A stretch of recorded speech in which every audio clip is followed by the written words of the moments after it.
Of course, Grant. So yesterday, we Turning Point USA at Davis attempted to host Brandon Tatum, who, like you said beforehand, is a former police officer.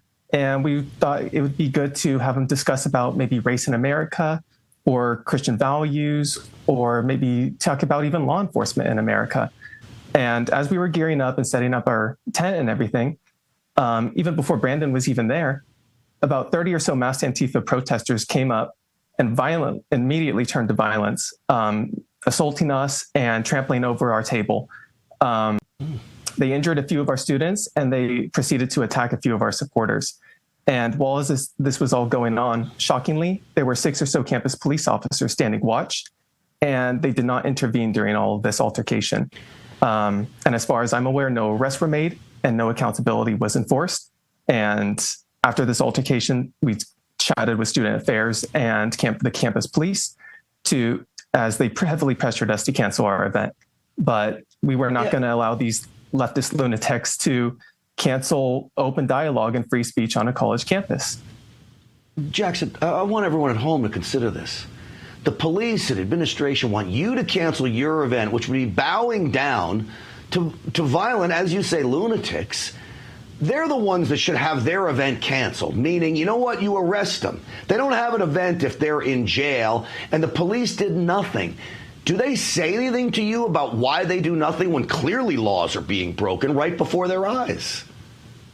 Well, Grant, they did tell us beforehand that they would be protecting us and everything. They told us they would give us an evacuation plan if things got out of hand.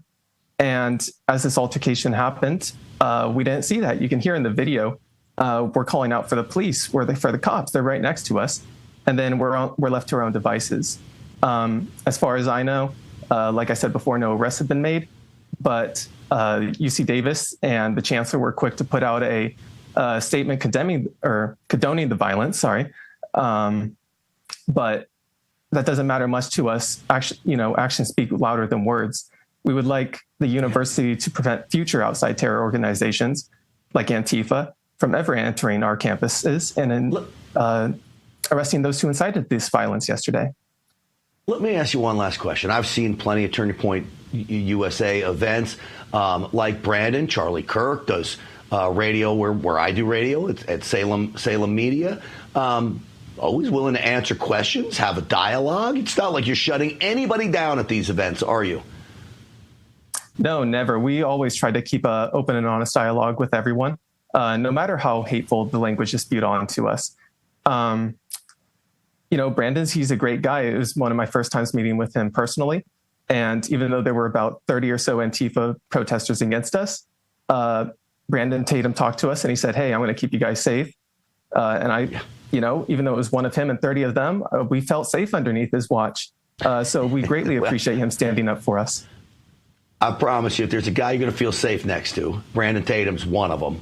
And I'll tell you what, Jackson Bonnar, as the TPUSA chapter co-chair out at UC Davis, I appreciate you standing firm. I appreciate you coming on a program like this, being unafraid of the blowback that you're going to get from liberals on your campus.